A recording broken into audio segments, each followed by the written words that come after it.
Assalamualaikum semuanya, welcome back to my YouTube channel. Udah lama banget aku gak ngobrol sama bunda-bunda semua ya, dan kakak-kakak semuanya. Nah, jadi untuk kali ini aku mau bahas VBIC atau melahirkan normal setelah sesar. Ini aku berbagi pengalaman berdasarkan aku sendiri ya. Di sini aku mau bagi-bagi tipsnya juga yang udah aku lakuin apa aja untuk berhasil melakukan VBIC ini. Oke, sebelumnya kita storytelling dulu. Jadi saat anak pertama aku usia 2 tahun, aku memutuskan untuk pasang IUD atau KB spiral. Kenapa aku mau pilih IUD aja? Karena menurutku itu nggak ribet, jadi nggak harus kontrol sering-sering gitu. Jadi setelah dipasang itu kontrolnya cukup setahun sekali aja untuk cek posisinya, buat cek spiralnya aja per tahun sekali ya.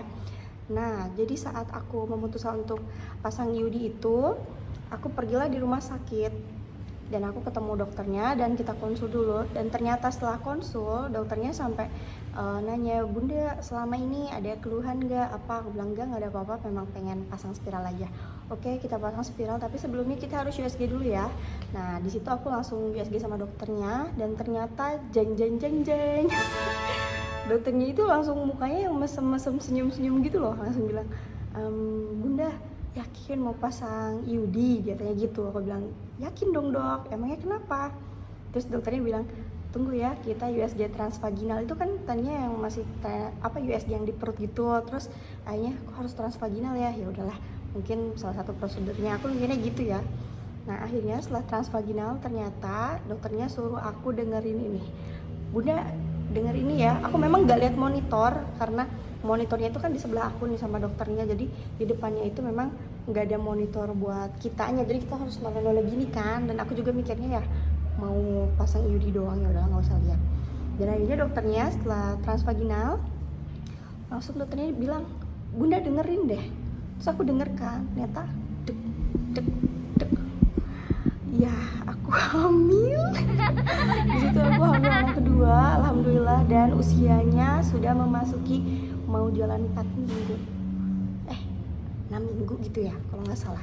Pokoknya menjalani sekitar 3 bulanan gitulah kehamilannya.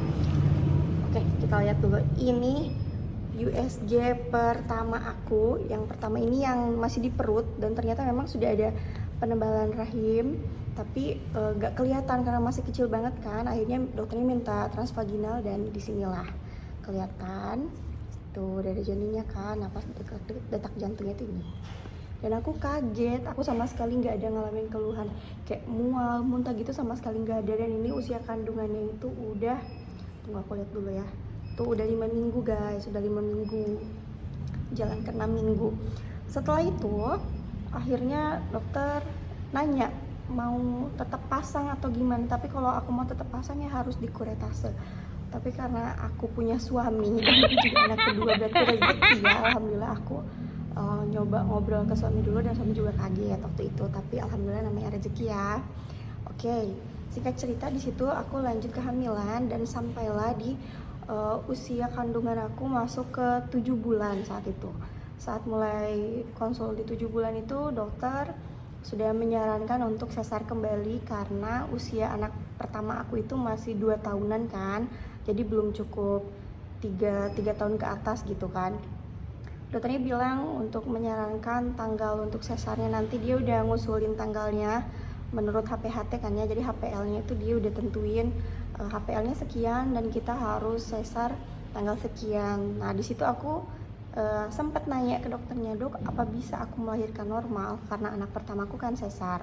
Terus dokternya bilang sebetulnya bisa katanya, tapi ada syaratnya. Syarat yang pertama, kalau kalian mau lahiran sesar setelah normal itu, jadi dipastikan itu harus sakit, mulesnya itu saat pembukaan itu kontraksi itu harus benar-benar pure dari babynya, jadi nggak boleh diinduksi sama sekali. Jadi harus betul-betul sakit karena babynya, bukan dibantu sama obat perangsangnya gitu ya.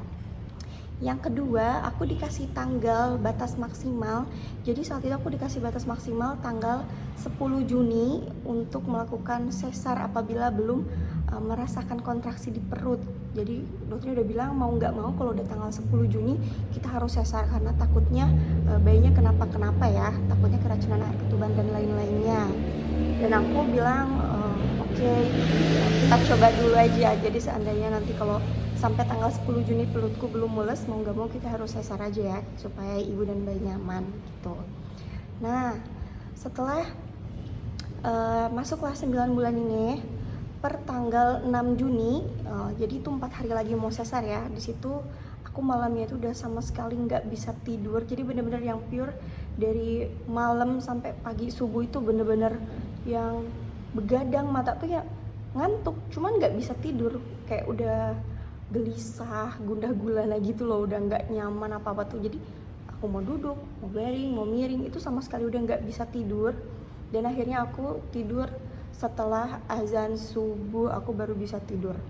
Nah pas azan subuh itu suamiku bangun dan aku bilang aku lapar. Padahal di situ aku baru tidur ya, baru mulai tidur. Terus aku bilang sama suami kalau aku lapar dan aku pengen makan mie instan yang pedas, yang kecut, yang asem. Aku bilang gitu, dia pengen tambahin jeruk, pengen ditambahin sama cabai rawit. Terus suamiku bilang oke, ya suamiku buatkan dan aku makanlah itu sekitar jam 6 pagi.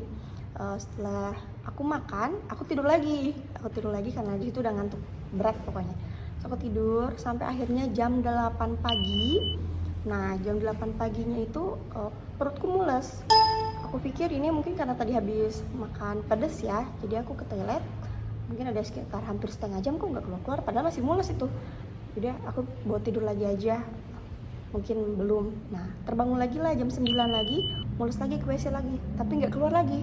Udah di situ aku nggak ada feeling apa-apa sama sekali, sampai akhirnya jam 10 tuh aku benar-benar udah melotot, kok mulesnya nggak hilang. Aku bilang kok mulesnya nggak hilang. So ke WC lagi dan memang bukan mau pup ya, bukan sama sekali mau pup, jadi udah beda gitu. Sampai akhirnya aku telepon ke ibu aku dan aku tanya, ibu kenapa ya ini mulus perutnya. Nah ibu langsung kaget, jangan sampai mau lahiran. Terus aku kaget kan, karena anak pertama aku itu sesar dan gak ngalamin kontraksi sama sekali. Aku tuh gak tahu yang namanya kontraksi mau melahirkan itu seperti apa, dan ternyata seperti itu. Nah akhirnya jam 11 aku memutuskan ke rumah sakit jam 11 pagi, dan ternyata dicek baru bukaan 1. Di situ udah bukaan 1 dan dokternya bilang masih bisa pulang. Kalau misalnya udah lebih intens sekitar bukaan 4 baru bisa stay di rumah sakit. Nah ini aku pulang lagi lah di situ sampai akhirnya sekitar jam 2 siang aku baru balik lagi karena udah mulai berasa gitu, udah mulai intens per 3 menit apa 5 menit sekali gitu kan kontraksinya. Sampai dicek lagi ternyata udah bukaan 3 di situ. Dokternya udah bisa nyaranin untuk stay di rumah sakit aja, tapi karena suami aku ketinggalan untuk surat-surat KKK seperti itu untuk melahirkan, akhirnya suamiku balik lagi nih ke rumah, dan lumayan jauh dari jarak rumah ke rumah sakit itu sekitar 30 menit. Nah aku bilang lah sama dokternya, dok aku bisa nggak kalau pulang ikut suami itu. Dokternya bilang emang ibu masih kuat. Terus saya bilang masih kok dok, masih. Jadi aku ikut suami aku sampai akhirnya pas di rumah ibuku ternyata udah masak sup tulang untuk aku karena aku di situ belum makan. Yang terakhir makan itu waktu pagi itu aja, waktu makan mie. Jadi aku makan dulu di situ dan benar-benar nyantai, tapi dengan keadaannya udah mules perutnya, cuman masih bisa aku tahan. Setelah aku makan, setelah asar sekitar jam 4 suamiku bilang ayo kita ke rumah sakit. Terus aku bilang jangan dulu deh, masih tahan kok, masih kuat.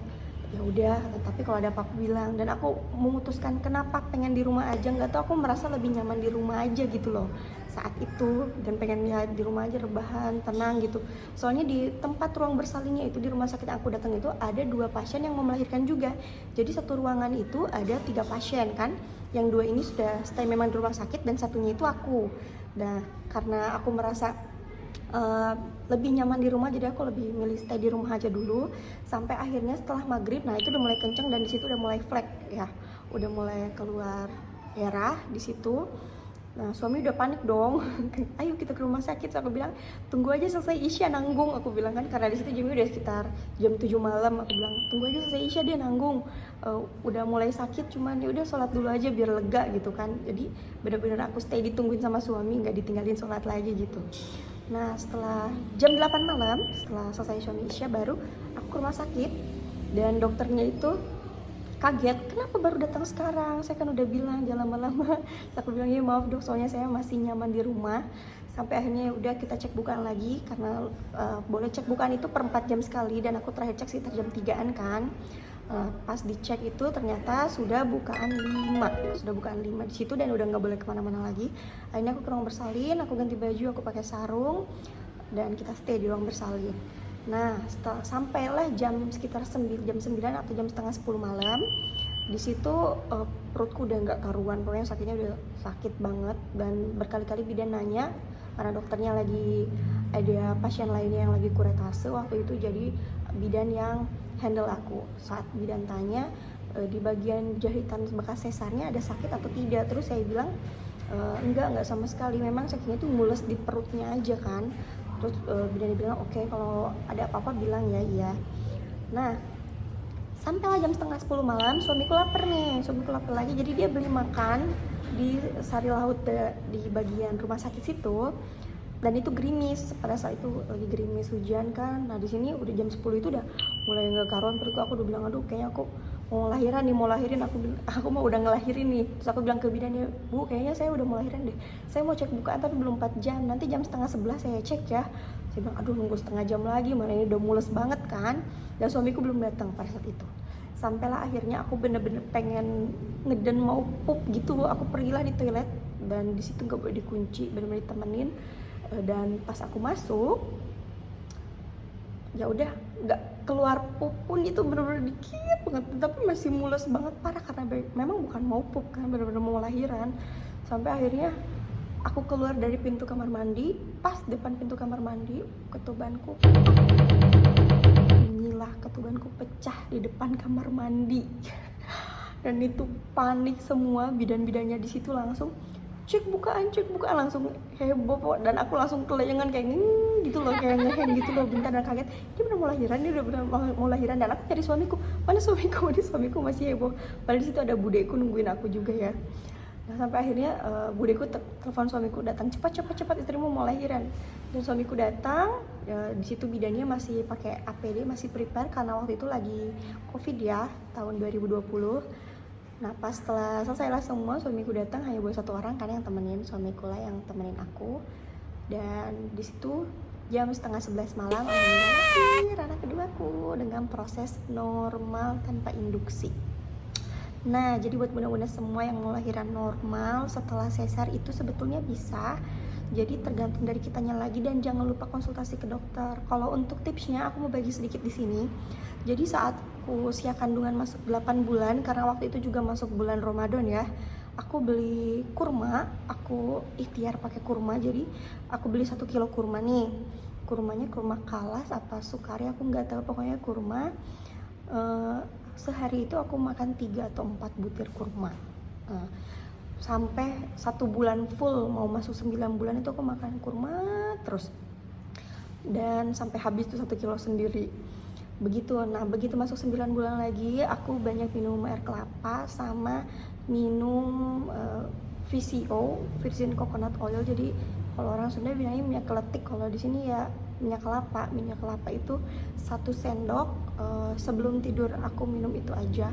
Ini tips yang aku bagiin itu berdasarkan pengalaman pribadi aku ya. Jadi aku bukan dokter, bukan bidan, aku cuma mau bagi-bagi aja tips yang udah aku jalanin selama untuk usaha melahirkan normal setelah sesar itu. Jadi yang aku ikhtiarin itu hanya makan kurma sehari 3 kali, sama aku minum VCO 1 sendok sebelum tidur. Kalau untuk kurmanya dari usia masuk 8 bulan aku udah makan kurmanya sampai habis 1 kilo, jadi sehari 3 butir aja atau 4 butir lah paling banyak gitu kan. Nah kalau untuk VCO aku minum setelah masuk usia 9 bulan sampai mau lahiran gitu.